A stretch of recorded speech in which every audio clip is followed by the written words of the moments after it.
At some point, somebody has to ask, when does it end?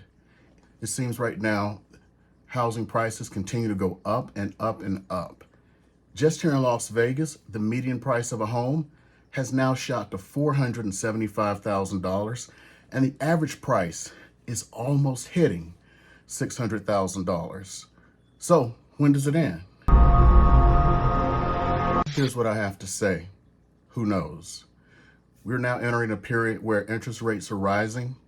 They have peaked past 5.5% and now look like they may hit 6% before the end of this year. But there is a bright spot. Now, I know I report mainly on Las Vegas, but let's start looking at the rest of the country and what's going on. So in a lot of the major markets, prices do continue to go up. There does not seem to be an abatement of this. Believe it or not, in these trying times, with prices going up and up, there are still spots in the economy, spots in this country where prices, hard to believe, are starting to go down. So let's go ahead and highlight some of these places and then do a little bit of an analysis to see what may happen as this permeates across the country, so to say. So where I get some of this data is the latest article from realtor.com, which is linked below. And you can find out what's going on so you can decide what your future is in purchasing or selling a house. So let's go ahead and highlight one city, Toledo, Ohio, where the median listing price is now $115,000, which is 18.7% less than it was a year ago. Now, one of the things that leads to this is unemployment. When the Jeep plant shut down, there are fewer jobs, which leads, of course, to fewer people being able to afford homes. Now, there are still isolated pockets of bidding wars, but overall, that's cooled down and prices have started to come down in Toledo, Ohio.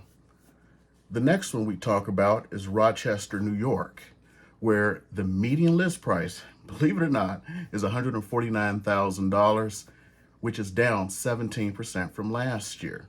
Well, what's causing this?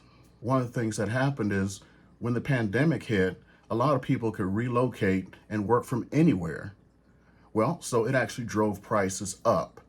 Then they've already peaked out.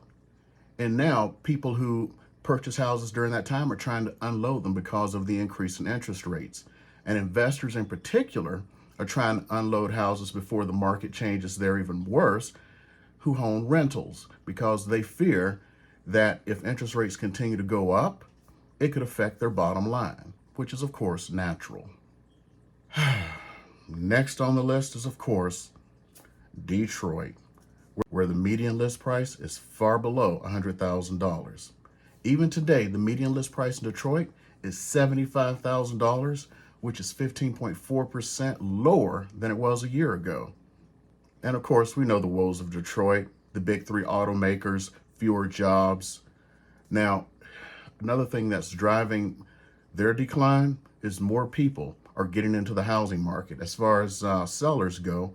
So more listings, of course, fewer bidding wars, which is driving down prices. So what happens if it happens here in Las Vegas? As more homeowners become more desperate and go like, wait a minute, things have peaked out, and they start listing their homes. And then people don't have to bid over, or they're no longer 15, 20, 30 offers on a house. This could possibly happen. We don't have a crystal ball, and with rising interest rates, anything can happen. Okay, let's talk about another city in the Rust Belt, Pittsburgh, Pennsylvania, where the median list price is actually a respectable $230,000, but that's down 13.7% from last year. And what's going on there is they had a lot of buyers who were trying to outbid each other. Well, the same thing is starting to happen there. Fewer buyers are bidding because interest rates is knocking a lot of people out. Here in Las Vegas, if you look, the change in interest rates from the beginning of the year to now, the end of April, is like $400-500 per month if you're to purchase a medium price home. That's a car payment for some people. I mean, unless you're driving a new BMW 5 Series or something. Now let's head from the Rust Belt to the heart of America, Oklahoma, and Oklahoma City. The median list price is now $220,000, which is 5% less than it was a year ago. So what's happening here? This is an example of when things start going overheated in a market and smaller homes become more prevalent. So the drive down is mainly based on smaller homes entering the market. So this one is not as big of a deal, but think about here in Las Vegas, where the average size of a home is starting to go down and prices are still going up. At some point, you can't keep selling 1,000-square-foot homes for $350,000. It's just unsustainable. So look for that when you look in your own market. What types of homes are actually coming on the market that's driving the median list price? If the same homes continue to go on the market, then if list prices are going down, there's something to be wary of. But if lower quality homes or smaller homes hit the market, then you need to really look at it. Now let's head here to the West Coast. Let's talk about Los Angeles, where the median list price is $985,000. I'm going to call a dog for a dog, $1 million. Okay, but that's still down 5% from last year. And what's driving that? Well, it's obvious. People cannot afford $1 million homes on their salaries. The median salary in Los Angeles is not much more than it is here in Las Vegas. Just to pay all of that, and then with the change of interest rates, that is knocking an entire class of buyers out of the market. Now, will it be for good? Who knows?